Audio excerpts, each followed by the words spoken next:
દેવભૂમિ દ્વારકા જિલ્લા પોલીસ અને એસઓજીએ સલાયા નજીક ગેરકાયદેસર માછીમારી કરી રહેલા શખ્સો ઝડપી પાડ્યા.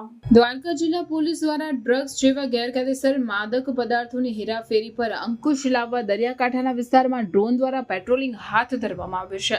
ત્યારે જિલ્લા એસઓજી પોલીસ દ્વારા ગઈકાલે ડ્રોન કેમેરાની મદદથી દરિયાકાંઠા વિસ્તારમાં ચેકિંગ તેમજ તપાસ કાર્યવાહી હાથ ધરી હતી, જેમાં સલાયા નજીક માછીમારી કરી રહેલા 5 શખ્સો કેમેરામાં કેદ થયા હતા.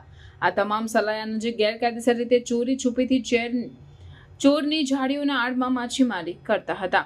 દેવભૂમિ દ્વારકા જિલ્લા પોલીસ વડા નિતેશ પાંડેની સૂચના મુજબ દરિયાકાંઠા વિસ્તારમાં પોલીસ તંત્ર દ્વારા સઘન ચેકિંગ કાર્યવાહી કરવામાં આવી રહી છે, જેને અનુલક્ષીને એસઓજી પોલીસ દ્વારા પણ દરિયા કિનારાના વિસ્તારો, લેન્ડિંગ પોઈન્ટ, અવાવરૂ જગ્યાઓમાં પણ ચેકિંગ કાર્યવાહી કરી રહી છે. ત્યારે હાલ ચોમાસાની ઋતુમાં દરિયાકાંઠા વિસ્તારમાં ડ્રોન કેમેરાની મદદ વડે કામગીરી કરવામાં આવી હતી. આ ડ્રોન ચેકિંગ દરમિયાન કેટલાક શખ્સો પોતાની યાંત્રિક બોટ મારફતે સલાયા વિસ્તારમાં ગેરકાયદેસર રીતે માછીમારી કરતા હોવાનું ધ્યાને આવ્યું હતું.